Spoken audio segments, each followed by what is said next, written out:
Here we have our DJI NEO. This thing has been fun. It was affordable, super capable, but one of the biggest complaints that people have with the NEO is that the image quality is not very great. So I'm hoping today I can show you how to improve the image quality using an ND filter from Temu. Yes, I said Temu. Or is it Temu?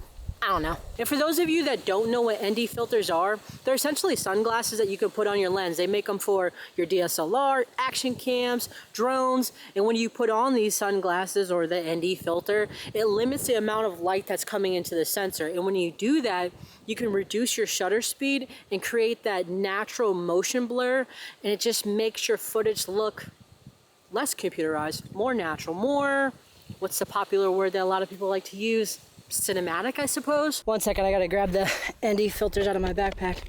Here they are. This is the Sunny Life lens filter combo for NEO. It comes with 4 ND filters, an ND 8, 16, 32, and 64, I believe. And if you don't know what those numbers mean, I'll explain in just a sec. The unboxing is probably nothing special. I'll just open up the box, toss it to the side. No, I'm not gonna litter, just putting it down for now.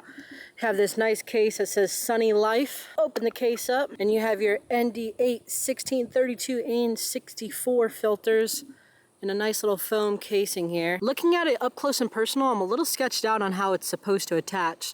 The last ND filters that I had were magnetic. This one just looks like it holds on to the camera somehow. Let me go get the NEO. All right, we have our ND filter and we have our NEO. I'm gonna take the little cover off. I think it probably goes into the grooves here with the little grooves that are on the back of the filter. Doesn't look like it's gonna shake off, but I think I'd much rather have the magnetic thing than just that little bit of plastic hugging it. I guess we just need to fly it around a little bit to see if it's gonna hold, but it does look pretty good. And like I said, this pack from Temu came with 4 ND filters, 8, 16, 32, 64. And the way that I choose which filter to use, I'll manually set my ISO and my shutter speed on the NEO. I'll put it in the sky. I'll do like a little 360 views, look around, and based on the measurement of exposure, I'll select my ND appropriately. So step 1, take your NEO without an ND filter on, just turn it on. Right now I'm booting up my controller. So on the controller, we're gonna hit go fly. And now we're seeing what the NEO is seeing. And to set the ISO and the shutter speed manually and to lock them, on the bottom right corner, there's a little camera button that says auto. You wanna tap on that and it'll switch to pro. And right next to that, you have all your little settings there. Just tap on the settings and your settings menu will come up. And you'll notice that the ISO and shutter are on auto. You wanna uncheck those, both of them. We're gonna set our ISO to 100. Setting it to 100 is gonna give you the best image quality. And then we are gonna set our shutter to a natural motion blur amount, which is 1/60. However, I've noticed in my testing, sometimes when I use 1/60, the stabilization is a little bit shaky. So I'll fluctuate between 1/60, 1/80, and even 1/100. And it's still good to go. And the measurement of exposure is that M.M amount, which is right underneath the shutter. And you can see right now that the M.M amount is plus 1.7. Now that's gonna be a little bit too bright for me, too overexposed. Now if it was in a dark area, let's put it on my backpack, you can see we're at minus 1.7, and that would be too underexposed. And the numbers that we're looking to achieve here, or my preference, no more than plus 0.7 and no more underexposed than minus 0.7. So you'll notice right now we're overexposed, and this is where an ND filter comes into play. And the first ND that I'll try is the ND8. And you can see that with this ND8, our ISO is at 100, our shutter is 1/100, and our measurement of exposure is at minus 0.7. That's right on the border of being underexposed. And because the ND8 is the lowest number ND that I have, what I'll do is I'll just adjust the shutter speed to 1/80, and now we're in our range. But this is only correct because we're on the ground right now. The best way to do it is to put it in the sky, like I said, do a 360 with it, and then adjust from there. So let's throw this up in the air.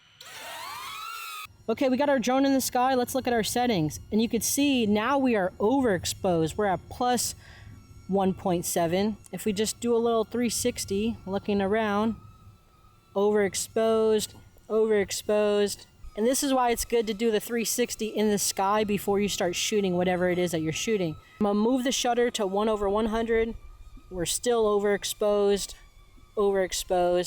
And in this case, I'm actually gonna swap out the ND 8. Let's take off this 8, throw on the 16, and now you'll notice the measurement exposure 0, which is perfectly exposed. Now let's do a little 360. 0, +7. Right here where we're getting this +1.3, that's because of all those clouds in the sky. Let's keep going. 0, +3, +7. And of course, this is just my recommendation. I encourage you to try out different settings, do different shutter speeds, throw on a different ND filter, see whatever works for you to get whatever you need out of this little drone. Now, unfortunately, if you don't have a controller for your Neo and you're only operating it on the phone, you won't be able to lock the ISO and the shutter speed. I don't know why, but the DJI Fly app doesn't have that ability just yet, or at least my app doesn't have that. But the ND filters are still going to be beneficial because you're going to limit the amount of light that's coming into the camera.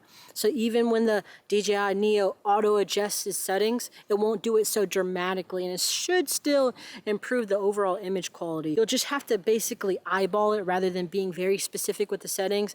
A good rule of thumb is less is more. So just try to film with the ND8 first and then slowly go up to 16. I wouldn't be using 32 or 64 unless your images are completely blown out and you have to use them. I think what we should do now is a side-by-side comparison. We'll do the NEO with auto settings, no ND filter. We'll compare that with the 8, 16, 32, and we'll correctly expose them based on the settings that I just gave you, and you can see for yourself just how dramatic the differences are.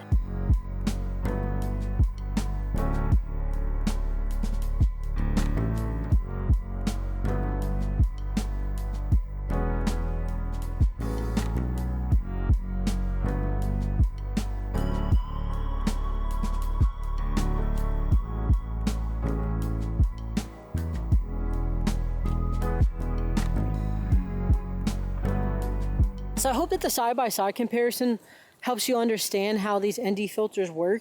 And if you're interested in them, I'll put a link in the description of this video. I don't get a commission or anything like that. If you want filters, better, higher quality filters, maybe go on Amazon or wherever else they sell NEO filters. But these ones, they've been pretty good so far. There is one more thing I want to give you for the NEO, and that is my free LUT pack that I put together for NEO specific footage. Some of it is cinematic, some of it's just really cool, some of it is subtle and natural. Go in there, select your favorite one, level up your freaking videos and put something out that you can be proud of, and I hope that somebody out there will just appreciate it and use it. Filters and settings and LUTs, these are all great things for your NEO. But to really bring it all together, one thing I would challenge you to work on with your NEO is shot selection. Don't just use the quick shots that are on the body of the NEO. You can do so much more. One of the ways I use it a lot is by treating it as if it's a camera on a tripod. Another way that I like to use it is by getting revealing shots. The drone is so small, you can fit it into some tight spaces and just have it hover there while you're capturing whatever you need to do in frame. And once you have these creative shots matched with good settings and filters and LUTs, and you bring it all together, and all of a sudden you have this dynamic shot out of a $200 drone. But that was really all that I have for you guys this week. No bike content this week because, well, if you follow me on Instagram, you'll know. But my bike is down, out of commission, but soon we'll be back up and running, and I'll give you some more e-bike content. But I hope that this drone content was enough to help some people out there this week. All right, hope you guys enjoyed this week's video. I will see y'all next week.